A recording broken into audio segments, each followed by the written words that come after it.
This is no question about that. I'm Ed with Daniel today, and we've got a comfortable victory over Everton to talk about. United scoring goals, Josh Zirkzee on the score sheet, Marcus Rashford on the score sheet. What madness is this, Daniel? How's it going anyway? I'm good. How are you? Yeah, doing all right. Up at 5:30 this morning to catch the game, or even earlier, in fact.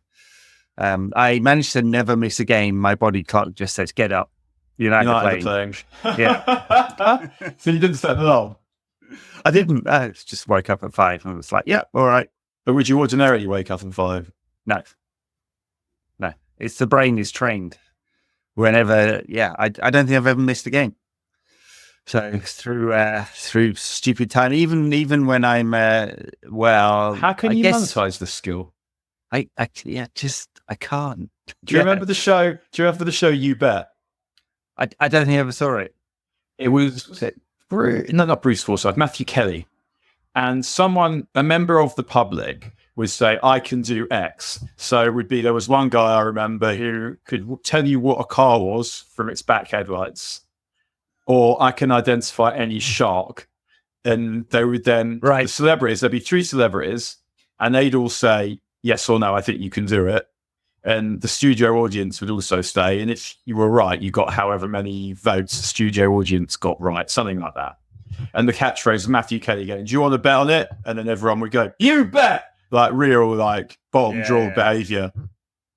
And I feel like, can Ed wake up on time for every United game of the season? I mean, it wouldn't struggle to fit into a 30-minute TV slot, but I don't think it's a skill. It feels like compelling viewing to me. Yeah, well, United compelling viewing, a 0.73 XG, but 4 goals is the statistic that really matters. I know. It's like I was looking at that game, right, because two of them were tap-ins. Yeah, I know. I think that those were the tap-ins. I didn't love the team he picked, and even though they won 4-0, I still kind of don't, because although I appreciate he's trying to give everyone games, and he's also trying to have a proper look at everyone. Yeah, part of me is saying just at least keep your nucleus of the players that you think you can go forward with, pick them in all the games more or less. Take them off if we're winning, sure. But I felt like, I mean, I know he scored twice today, but I feel like, is Zirkzee going to be a first choice for you? No. So that's what I thought before the game. Why is it like this? Casemiro and Mainu is not a midfield. We saw in the first 20, it wasn't the midfield. Yeah. So they got why quite a bit in the first 20, yeah. And it's just those same spaces to which we became so accustomed. Yeah. I mean, he's been kind of clear, hasn't he, Amorim, about wanting to see all the players in different positions. He's kind of quite detailed on what he thinks of the players in various positions. I mean, he talked about Zirkzee and saying he's got to get in the box more. He talked about Fernandes, and he didn't like him in those roles where he has to play with his back to goal. In the first 20 minutes, he was getting balls with his back to goal on the left-hand side of midfield all of the time, and then having to play inside into dangerous areas. And so something wasn't quite right about all that. But United had a lot of success playing those sort of more direct passes into wide areas. The link-up between Ahmad and Masraoui and Martinez and Dalot and sort of Bruno worked pretty well. All those balls over the top for Marcus Rashford to run onto. Of course, why he scored his second goal, but also create space aside from that. So you can kind of see the identity of this team building, but he's trying to work out which pieces of the puzzle go where at the moment, I think.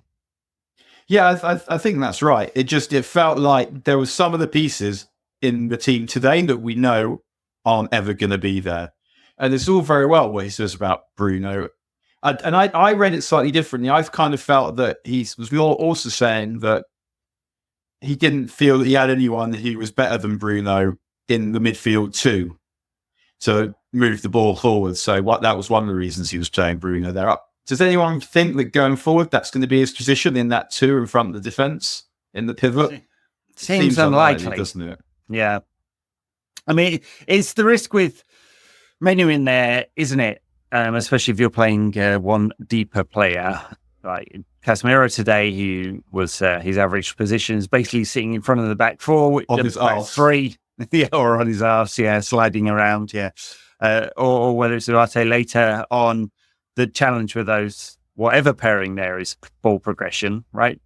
That's a skill that's kind of lacking from Mainu's armory at the moment. We want him to move ball forward quicker and be more progressive with it. So you can kind of see why in certain games you'd be tempted to play Bruno in there, especially when Leeds United get a lot of possession or be on top. I think that's what he did against Bodo Glimt. Today was a little different because like Everton got a lot of joy playing through United's midfield for that first, 20, 30 minutes or so. And they were very competitive. United couldn't progress it at all. A lot of wayward passes. Felt like they couldn't play out of the back. And all of a sudden, like especially the first goal kind of opened it up a bit. And not really, I think, because Everton were trying to attack more, but they were especially finding those balls into the channels. Like, really worked. And it kind of helped the United target Jared Branthwaite played out of his arse today as well. That was useful. Yeah, I mean, and the back, it is still that they're just getting left with much too much to do by the midfield. And so I realised that what I'm about to say is fucking stupid, and sometimes I don't. But I'm going to say it anyway because I'm like, there is a problem in midfield, and so here's something that is not bothering me. But so Mazraoui, I think, has been great since we signed him. I think he's great on the ball. He's got amazing composure. He's great under pressure. We know that he can defend 1v1 because he's a fullback, so he must be able to do that. But every time I watch him, I think, what is it that is required of a number 6 that you cannot do? And one of the reasons I say that is because we still feel like we need someone for that position. And another reason is, what is Mazraoui? Are we really saying that he's just a high level utility player who plays some matches at fullback or wing back or whatever, some matches on the outside of the back three, and when everyone's available, he might not be playing, given that Yoro, Martinez, the list maybe will be the 3 centre backs, maybe. And I only made slight case because that wouldn't be my favourite back three either. I just think that if Yoro and Martinez are 2, does the other guy need to be more physical than Mazraoui is? But so, are we saying that he's either an outside centre back or a fullback, depending on who's available, depending on who the opponent is, and he'll get 50 games a season? But when everyone's available, given also that the wing back positions, he likes a fullback on one side and an attacker on the other, feels that with everyone available, that might not be in, especially once we sign someone, which feels like something that's going to happen.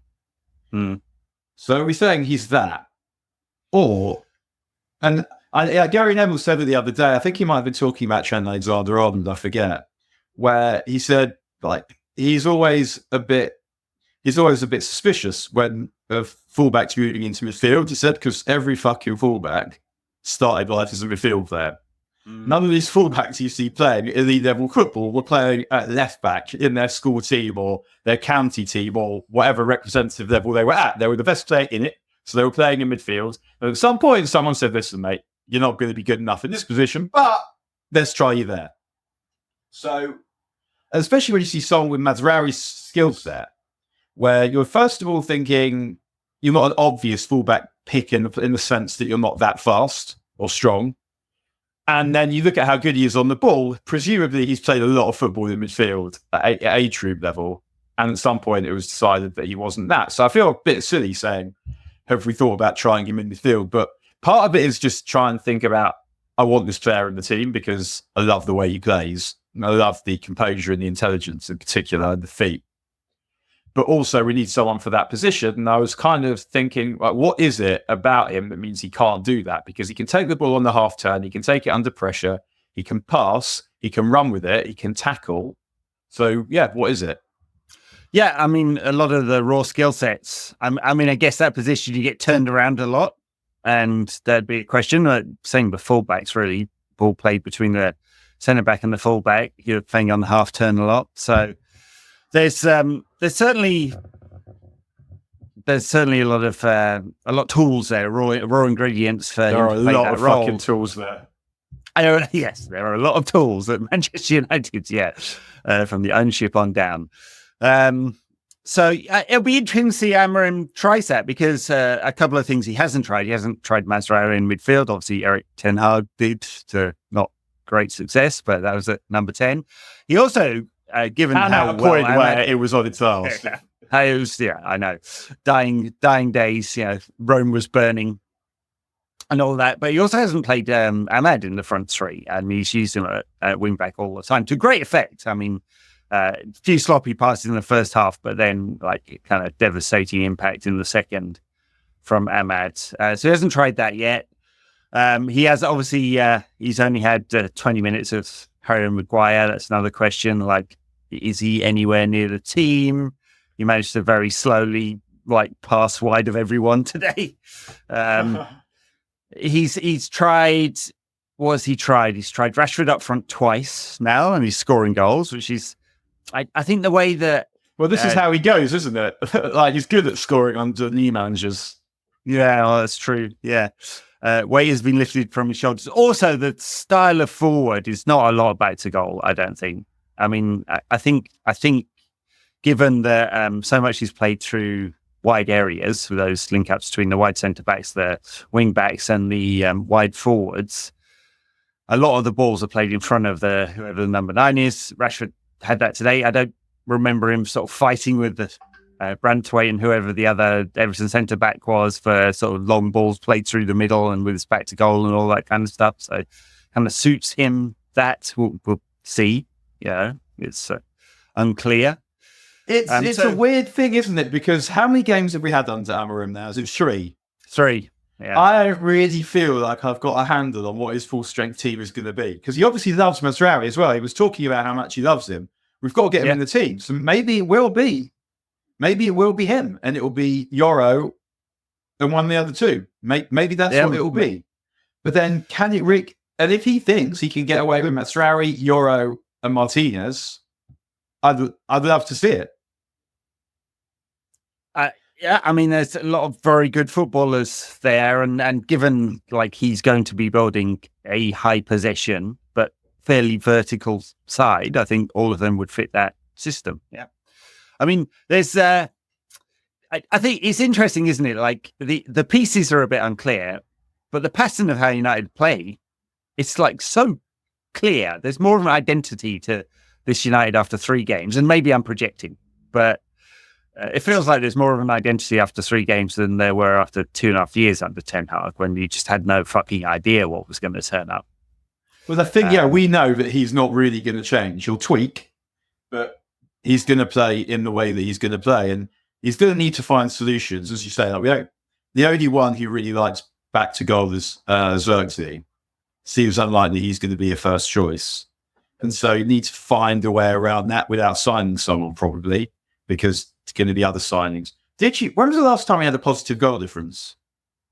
I mean, it's been absolutely forever. What did we finish last season on? 0, wasn't it? Did we finish last season on 0? Yeah. Okay, so we'll say, under Erik ten Hag this season, we played 13 matches. How many goals do you think we scored? 13 in the league. No, 13 total. 13 total. We scored a couple of 3s, didn't we? So I'm going to say 15 goals. No, because you've forgotten there was a 7 against Barnsley. Oh, God, yes, of course. So we scored 20 goals in 13 matches. There have been 7 since. Yeah.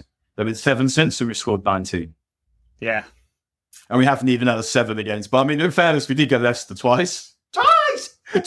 We did get Leicester twice, but there is a difference. And that is all the thing that we were saying, I think that, I know I banged on the table there to illustrate my point. That is how sternly I mean this. This is a very significant rhetorical device I'm deploying here. Very good. But it's that we've been saying this in Zolang, really. Wasn't saying it much before, but these are good players. They're good players. There are enough good players for it not to be disgraceful.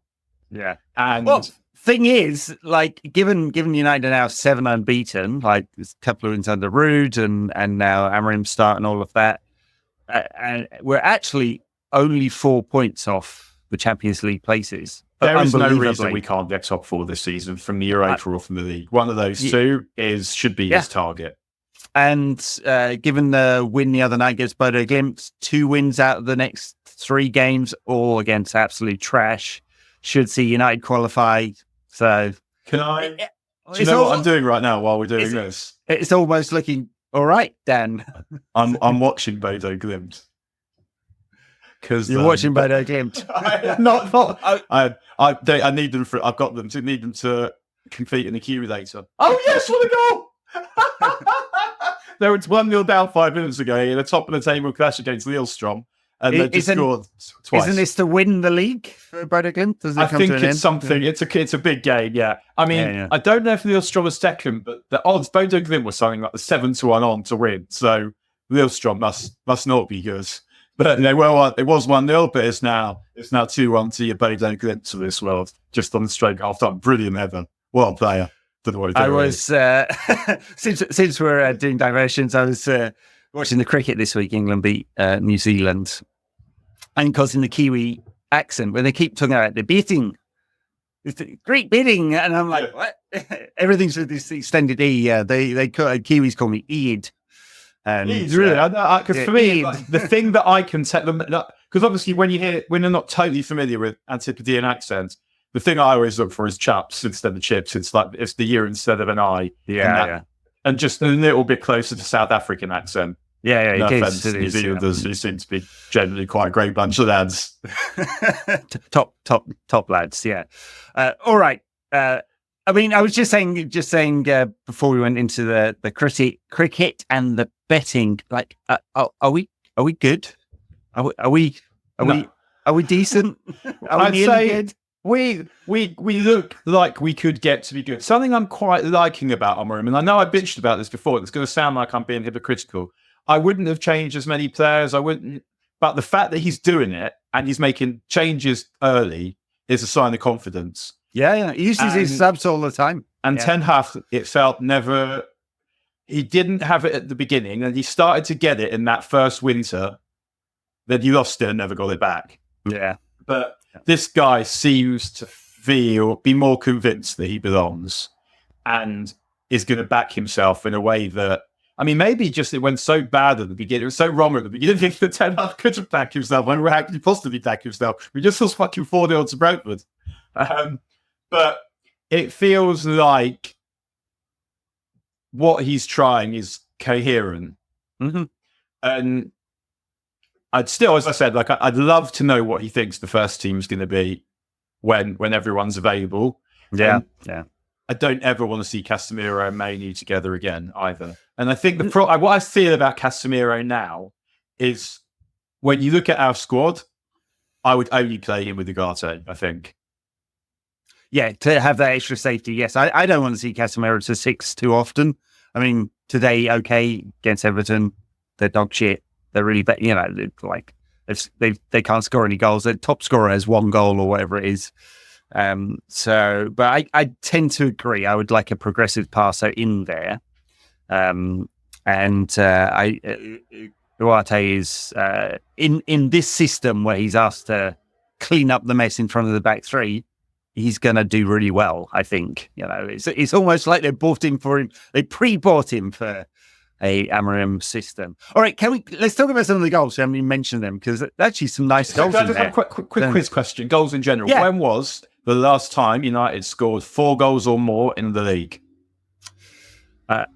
I would say it's gonna be it'll be an Ollie ball game, won't it? And I can't think of what it is. Tell me. August 2021, 5-1 Leeds. Wow. Yes. When everything looked beautiful. When Varane, what day that was. That is, of all the 4 storms, that might be the greatest, that one. How quickly it suddenly went to shit. When it looked like, oh, it's still good. But that is disgusting behaviour. Nearly 4 years of it. Wow.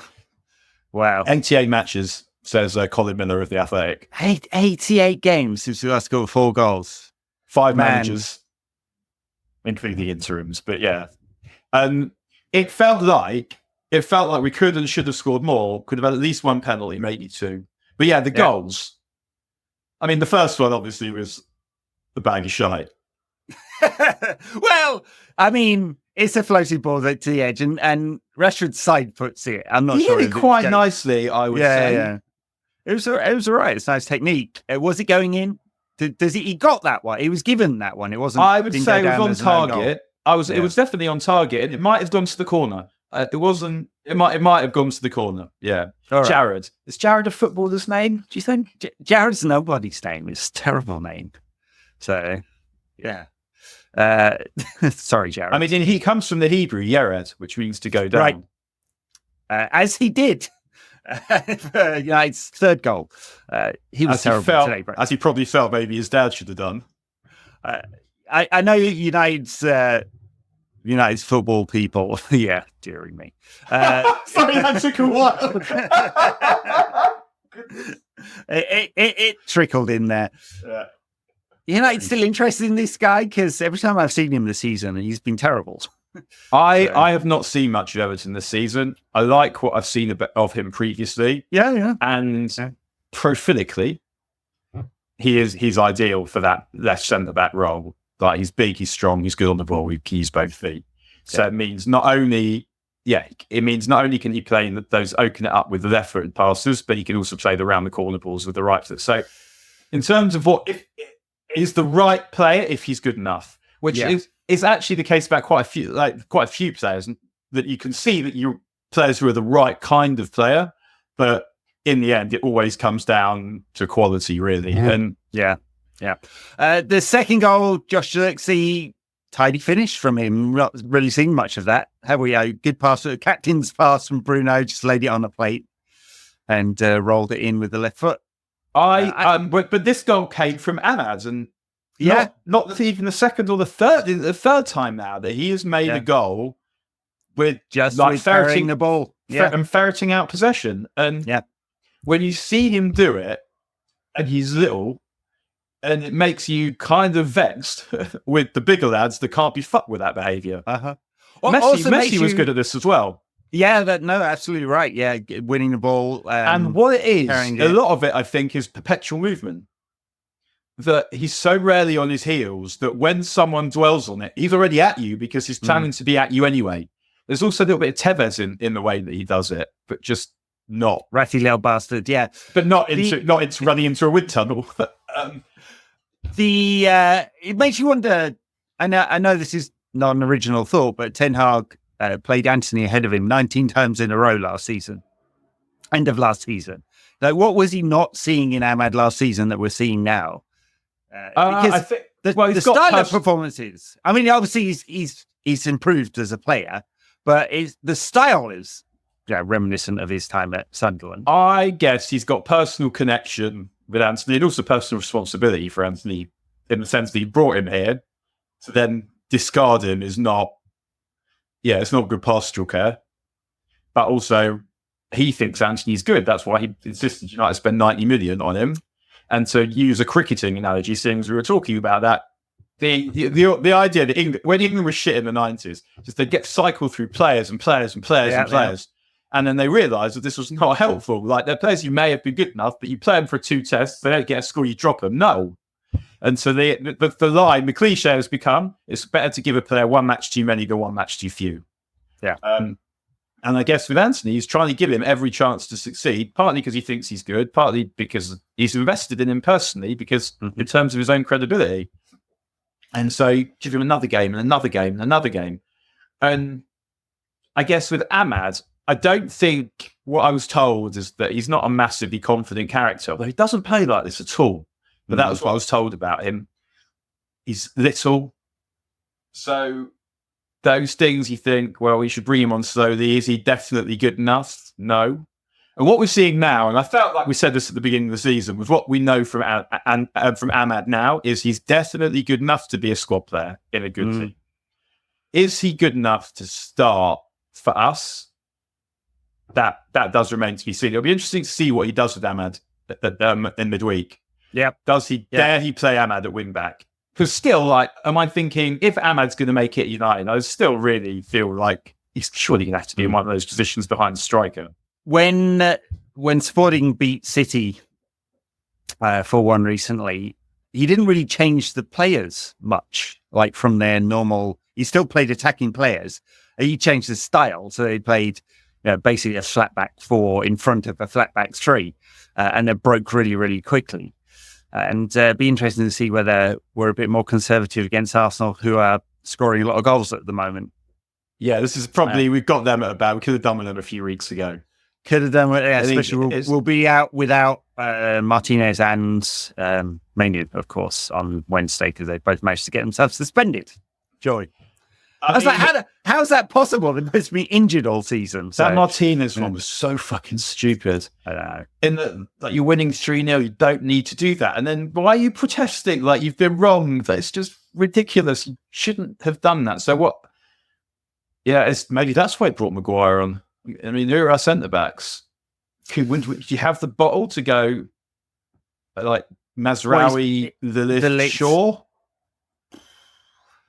Yeah, I don't know. I mean, I sort of prefer it to Harrods. Yeah. I mean, Shaw and Mazraoui, we know they can defend and they're good in those sort of wide channel areas where Arsenal are very strong. I mean, who do you want on Bukayo Saka? He's in sort of the form of his life at the moment. Be interesting.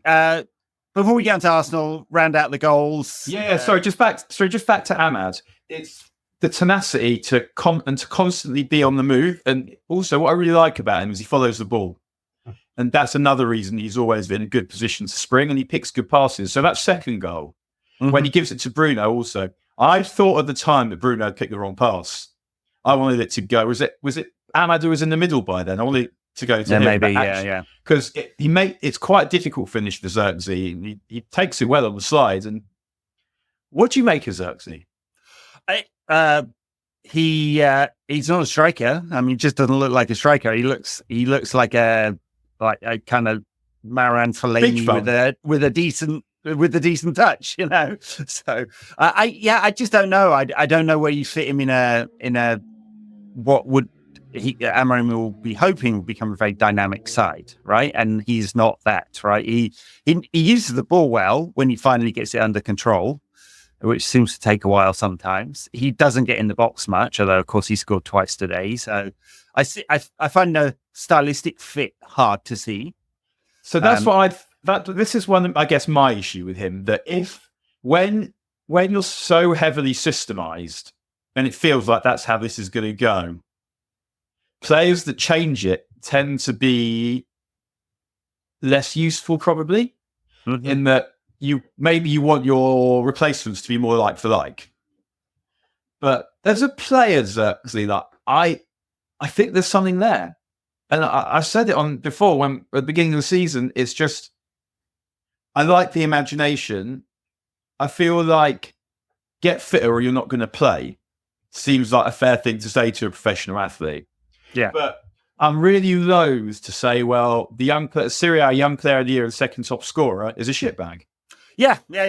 And that, look, I would not confess to have seen him enough last season to go, yeah, definitely think this guy's good, bad, or whatever, right? So certainly not willing to write him off. It's a little hard to see it exactly where he's going to fit in this, but it's maybe in those deeper roles where he does like the ball at his feet. He does like to look ahead of him. He's got some imagination.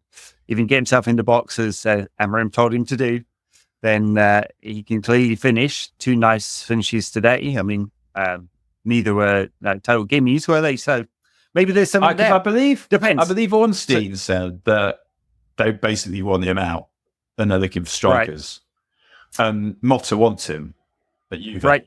At Juve, well, you know, fair enough. United owe more than £400 million in transfer fees. So there will be some trading, I imagine, in the summer. Right? But he's just someone, especially if we're not in the Champions League. So yeah, he's someone I would like to see a bit more of him, because he should have that ability to hold the ball. So perhaps, and even though I said that when it's systemized, where does he go? If you do want the ball to be held, that is something he should be capable of doing that and bringing other people into play.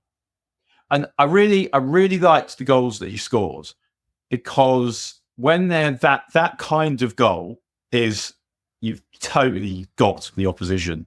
You've got round the sides, you've got through them. Yeah. When you're squaring it across space of the goal, that is, I think, a sign of a really good goal where you've totally fucked up the opposition. It's a classic sporting goal under Amorim. Round the outside of the opposition, overload with the wide forward and the wing back, cut back for a player, third man run to finish it. I mean, it's classic sporting goal. Yeah, and we're seeing it already. I mean, those the basics are coming into view, I think. Nice that Marcus got a couple as well, even if the first one was scrappy, and then Pickford. Could he have done better with that? Maybe for the second. But give him some confidence, right? And I want him to score dirty goals. I want him to score dirty goals. He could have had more, but him confident and scoring goals, that is a dangerous fucker. And I think one of the things that we have now is there's proper competition for places. Partly because we've sort of taken out an attacker, I guess, in that usually 4-3-3, 4-2-3-1 is 4 attacking players. Yeah. And 3-4-3 is sort of 3 attacking players and a wing back. Yeah. So, yeah, it's going to be hard to get into the team. And I mean, he'll know as much as anyone that he presumably wants to stay at United, because where's he going if he doesn't? Mm-hmm. He won't want to be at United and get paid and not play. And he won't want to be I don't know, trying to think of a shit team. Yeah, you know what I mean. Yeah. The kind of team that Fergie would always sell players to, like the Sunderland and Everton. Like, he wouldn't be there, but you know what I mean. And this is it for him. And it's also, this is it for him to really fulfill the potential that he has as a player. And maybe he's not too fussed about that. Maybe he's happy with what he's done already. Maybe he's happy with the money. But when you think about what players are sacrificed to get to here, he's going to want to play. And it's embarrassing to them when they don't get played, when they don't get picked. I mean, yeah, I mean, in a sense, it's last chance saloon, isn't it? I mean, his contract gives him some level of security and all of that, but I don't believe Rashford, with his upbringing and what United means to him, doesn't want to be good for United. I'm sure he does. He's been in a funk for 18 months in a team that didn't score any goals. Now he's going to be in a team that will create a lot of chances, I think. And stylistically, it might be all right for him. I mean, we'll see, won't we? Like, you know, I kind of suspected that Højlund would be the number 9, but he's trying a few players there, Amorim, and it's up to Marcus now. And like Ruben said, that right, it's up to him. So, and it was quite odd to leave Højlund out after he scored twice. Yeah, it's a tough one on him. Yeah. Because it's quite hard to follow. Because usually you might be like, well, we'll play midweek, but we've got no idea how he's going to do it because we don't know what his rhythms are yet. Yeah, and I haven't got a clue what team's going to pick midweek. Yeah, no, me neither. I mean, he's taking the gamble. He's being brave, and he's saying, "I want to see all these players." I would like 15 games into the Ruben Amorim era in the spring or something, if he's still like changing 6-7 players a game, it'll be a bit odd. But I couldn't tell you what his best 11 is. So do you think he could? Like, going away to Arsenal, who have been second twice in a row and keep beating us at their place, he's got to be fairly... Ten Hag's greatest triumph last season. Yeah. Yeah, he's got to be fairly sure about...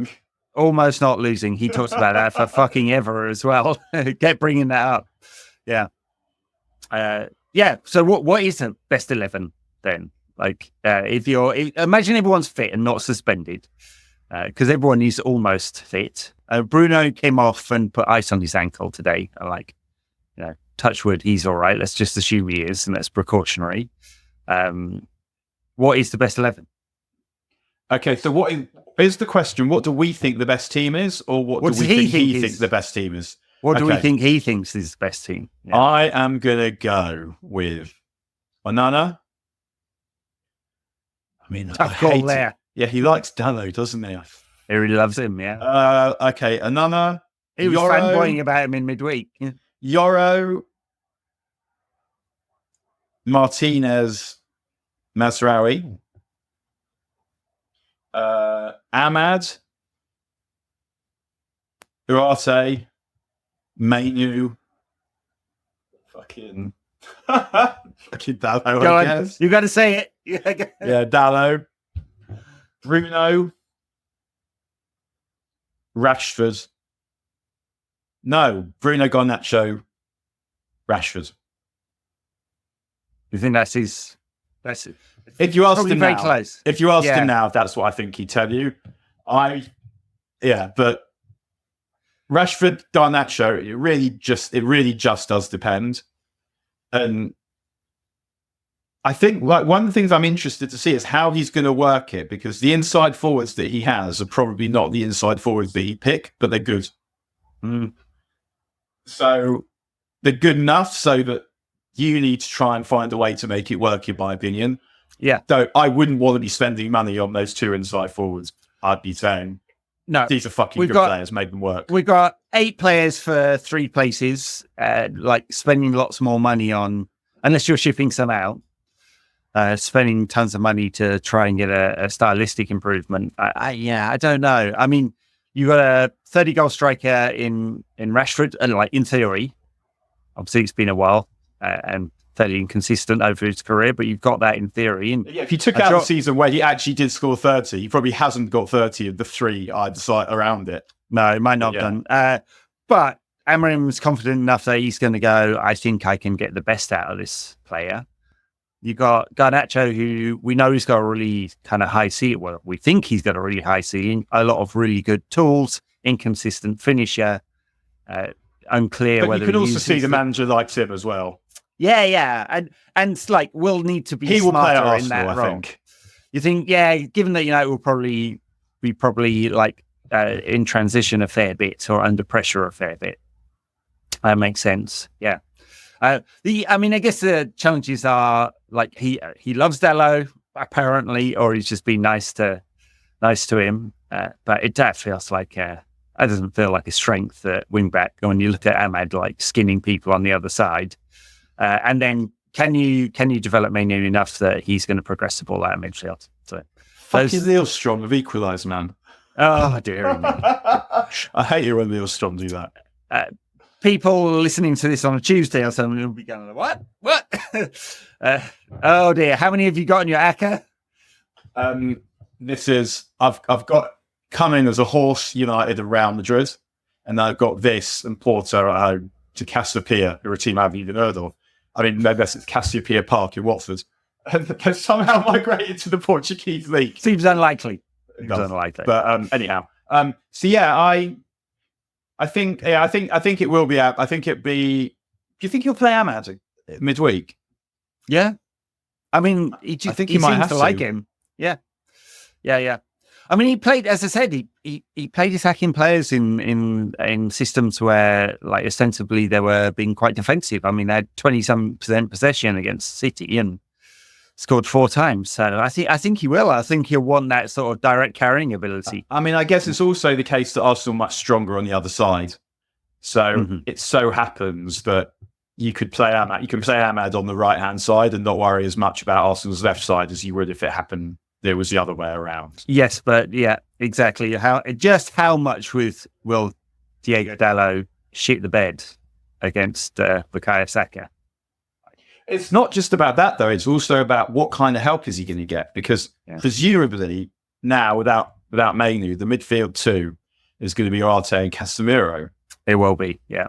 So I guess you're going to have you'll want Ugarte on that side because he's going to have to cover it. He's going to have to cover a lot of ground. He is, yeah, and try and stop those overloads and force Saka to carry it 1-on-1. Okay. Yeah, all right. Well, we seem to be talking about Wednesday's game now anyway, so we've moved on from a comfortable victory against Everton. So, I mean, does that, like, given it will be 3-4-3, major changes? I mean, assuming it is Ugarte and Casemiro, Bruno's one of the front 3. Rashford, because he scored twice today, does he stay in the team ahead of Højlund? Probably, right? Yeah, I think so. And Garnacho will be the other one, especially with the ball carrying. Do like that kind of balance. And then Martinez is unfit, so one of Shaw and Harry Maguire coming in. Martinez is suspended, no? Suspended. That's what I meant. Yeah. So yeah, is it Shaw or Maguire that come in for that one? I mean, Shaw's played more, like I said, two substitute spells, hasn't he? Now in these 3 games. It's just, I always find it frustrating when you're wasting appearances on players that don't have a future at United, and Maguire to me is one of them. I mean, Shaw doesn't have a great one, but I would go for Shaw, because then the other thing that I'm just thinking about is that Arsenal are good from set pieces, and it might be decided that Maguire is necessary. It's just with him and De Ligt in the same back 3, there's not a lot of mobility there, is there? There is not a lot against a few of those nippy forwards.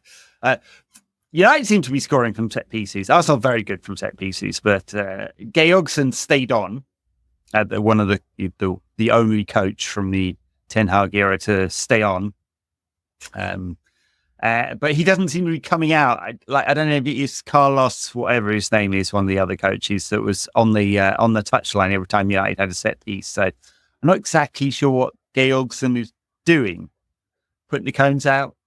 I mean, well, and also, yeah, I mean, how many goals do we score from set pieces? We've got at least a couple this season. I mean, it's not, you wouldn't look at it and be like, you must keep him because it's been brilliant. No. 3-2 Bodo Glimt. I love Bodo Glimt. It does feel like one of those games. You know, you sometimes watch a game, it's like this team can score really like whenever they want. I mean, they do seem to be quite a good team relative to the Norwegian League. Yeah. He said in total ignorance of the Norwegian League, apart from this one game. Just say it with total confidence and people will believe you. Yeah, it's all right. Like it is possible in this day and age that there be people with it like, yeah, I'm just passionate about Norwegian football. For sure, yeah. You can. Which is not to say that people shouldn't be passionate about Norwegian football, but it's like you just come across people in my line of work and start, yeah, I'm an expert on the Greek league. Which is, I actually know, I respect the hustle, what people are doing. You're saying, okay, where is there a gap? This is hard to get into. Yeah. Let's do this. And maybe I am your Eliticiarian gone. I think you should be. Also half the season's played in the summer. So I remember Ole said about the Norwegian League was that it was hard to get an atmosphere going. Which is weird, the things you'd never think about.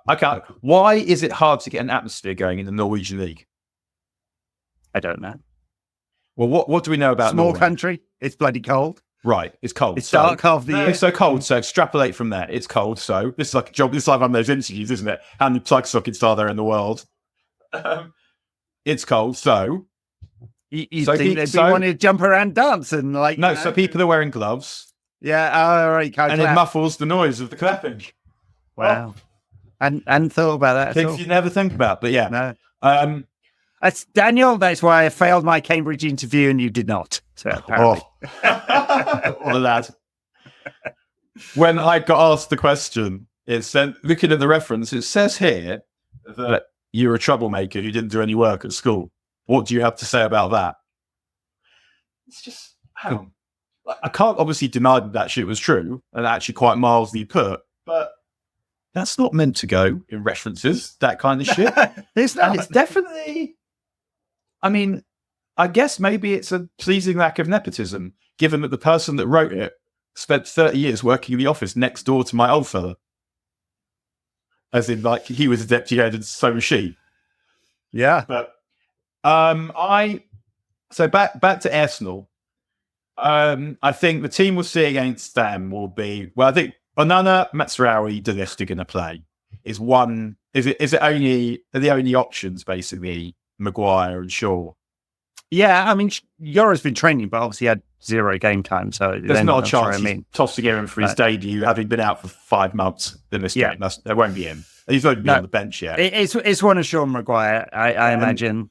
Ahmad, yeah, Casemiro, Ugarte, Dalot, yeah, Bruno, Garnacho, Rashford. Yeah. I don't think. I think that won't be far off. No, it'll be that. It wouldn't shock me if Højlund came into the side, just to fight with Arsenal's big unit defenders. But that's very close to what it'll be. So I would think I'd maybe even look at that the other way.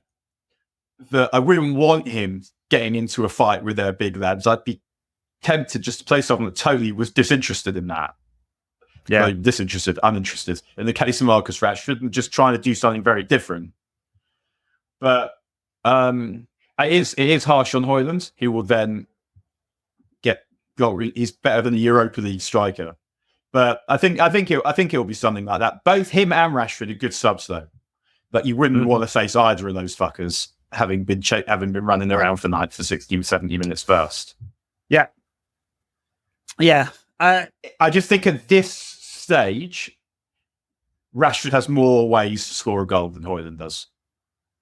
He does, for sure. Yes. I think we'll see a lot out of Højlund under Amorim. But yeah, for the moment, that's probably right. And the style of play, I mean, Arsenal have been monopolising the ball. They got a bit defensive for a while this season, and although I didn't see whoever they beat in the Champions League the other day. Sporting, yeah, I didn't see that one. Thrashed them, yeah. But the shackles seem to have come off in the last few games. Beat Forest, Sporting, and then I think the first half against West Ham. Yeah. The main thing really is Odegaard's back. Yeah.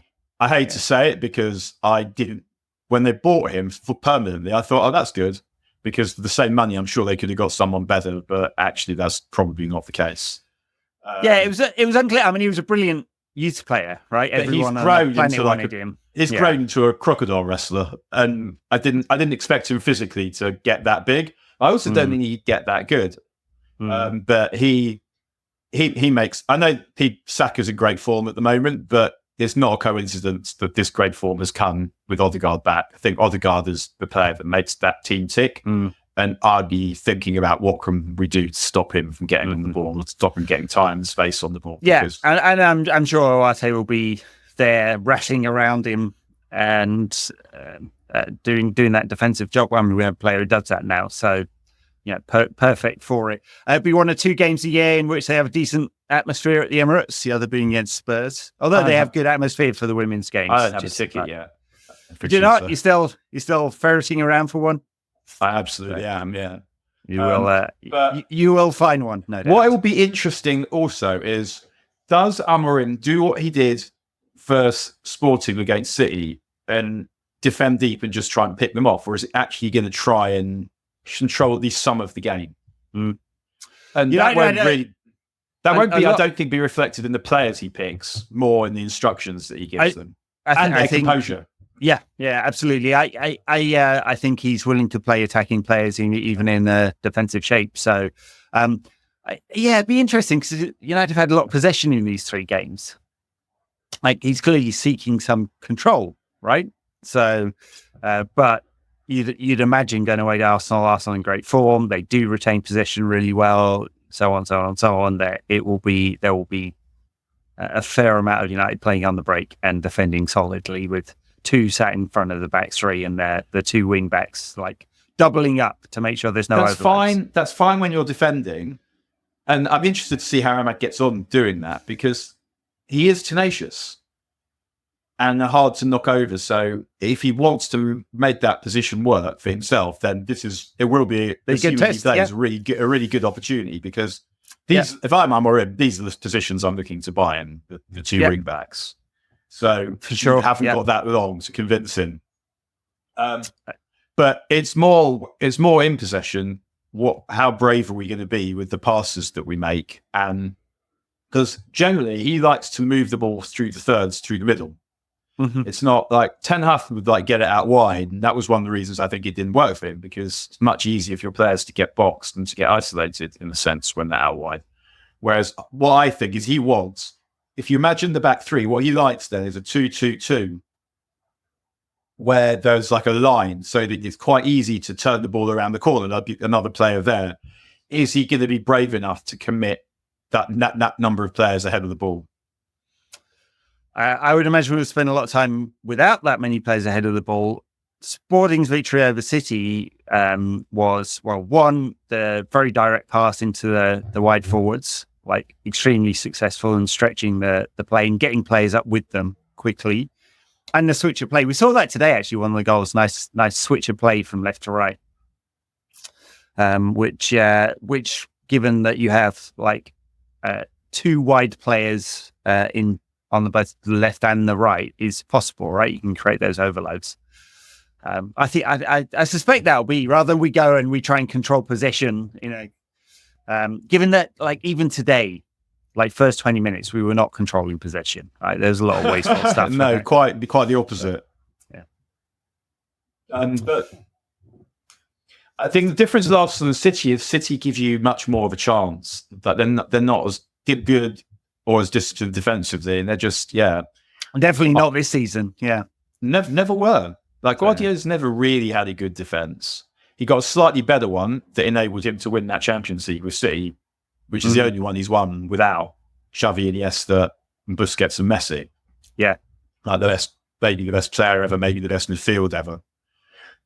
He wasn't able to make his defence work, but then he got some big lads, and I think probably also got a bit lucky with no one else happening to be good that year too. But I mean, I don't mean that to disparage City. They should have won 3 or 4 Champions Leagues really by now, but this is the reason that they didn't. They didn't have enough hard-ass defenders and enough nasty personalities, I don't think, that would stop them from conceding goals in gluts. I mean, how dare you lose? Was it 4 goals they conceded to Tottenham? Yeah, in that semi-final, was that what it was? Like that's in that quarterfinal, and then the first year they were good under Guardiola. They conceded 3 and 20 to City at Anfield, to Liverpool at Anfield. If you have proper defenders, that does not happen. Yeah, right Arsenal give up almost no chances, right? So, but they don't play. They don't play teams with attackers as good as ours every week either. True. And I would expect us to create against them because they will be trying to win the game. They have to win. Yeah. They'll be committing men forward. There will be gaps. Yep. No, fully agree. All right. I think that's about it. There was a protest by supporters today about ticket price rises. Obviously talked about that last week, but it's of all the PR disasters that the NS team have had, and there've been a few, so there's been some pretty crappy communication and hard-nosed decision making. This is probably the one that sparked the most anger, I would say. Well, price rises never go down well. Yeah, it targets people prone to anger, football supporters, and then provides them with righteous anger. Righteous anger. I mean, we've said this from the beginning that Jim Ratcliffe's better than the Glazers, and he's better than a human rights abusing plutocratic state, but he's still a cunt. Yep, most definitely. Yep. He's being a cunt when he does cuntish things. He's doing it for different reasons, of course. He's doing it for our own good, isn't he? He's for our own good or something like that. I mean, like targeting pensioners and kids for to drive revenue appears to be the wrong move, Sir Jim. I wonder whether they'll think about. I feel like although he might be a pensioner who's actually come out of this without that. He put up his own free ticket. Maybe charge himself with more interest. Maybe he should pay for it. Yeah. And Roman Abramovich used to pay £1 million a season for his box at Chelsea. It was a nice money laundering exercise. Of course he did, and the rest. Yeah. And it was getting stick in the ground. I saw Scott from Republic of Mancini said, just like the Glazers, Jim Ratcliffe's the cunt. But then, 66 quid, you're taking the piss, and you know what you are, you greedy bastards. You know what you are. Yeah. The greedy bit, I don't think, I'm fully on board with the righteous anger. It's not greed. I think it's not greed because they're not going to take dividends. This is not about making money. It's a legacy greed. So, so you might. We're paid for the sins of the past. Bastard. Yeah. You legacy hunting bastard. I think there are probably more difficult decisions to be made. Right, £550 million of debt owed to the banks, £400 million owed to other clubs, 200 million of which is due over the next 12 months. There are some difficult decisions ahead, and he's going to build his legacy. He's going to do it on the back of some unpopular choices, I'd say. Well, we'll see what happens, because the fan forum will obviously be raging, and we'll see what happens. But it won't look good when it's like this. Bit of them know it won't look good that it's like this. So I feel in those kinds of situations, it has to be continued and excessive. until it gets to a point where, he's got to relent. Yeah. But we're not talking about that much money in the scheme of the numbers that you just iterated. Million pounds, million a bit. Yeah, it's really not much at all. It's not even that. It doesn't cover that many tickets, and that's not a defense of it at all. I suspect over time they'd like to have far fewer season ticket holders, and far more single match. This is still the opposite of what this is. United is not just about winning making football as matches. much money. Right? Yeah, of course. Yeah, it's the experience of going. It's about being able. It's about being able to go, and it feels like he doesn't understand that. And it's weird for someone who claims to have started going at a time when it was dead cheap and when he wasn't a billionaire. Mm-hmm. But he does seem to have forgotten that. He is going to get told about it, and then I guess we'll see. But what I think he is mistakenly assuming is that if you win, then people will just accept this. Number one, they won't, but also that's an if. If you were making that call at a time when you were winning, so the way that in the 90s and whatever, incrementally things got worse for supporters, but the football was good, United were winning, and even though it was getting dearer, in general cost of living situation, it wasn't that much. It wasn't that absurd. So that was sort of allowed to pass until it was too late, maybe. But now we're not winning and the prices are immense. So it isn't quite the same thing. You don't have any political capital and the money is too much. So I feel like if the pressure is maintained, then we might get some kind of result there. Yeah. Well, unpopular as they are with some sections of the supporter base, must have kept an open line of communication with the club. I mean, protests play a part, direct action plays a part. Both seen both of those have an impact of sorts, and then open lines of communication through MUST or the fans forum or the fan advisory board are important too, right? And the message will get there that fans are not happy about this, and we'll see whether they do a U-turn or not. I'd be surprised. So Jim has quite a lot of fuck you money, but we'll see. All right, Daniel, let's leave it there. Thanks everyone for listening, watching, whatever platform you're on. You can head to our Apple podcast feed to get our backers shows or patreon.com/NQADpod as well. And catch you on the socials around. You're not back on Twitter yet, are you? Or I guess me and Twitter are kind of done.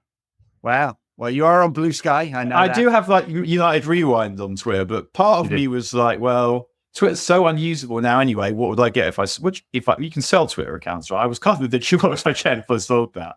No idea.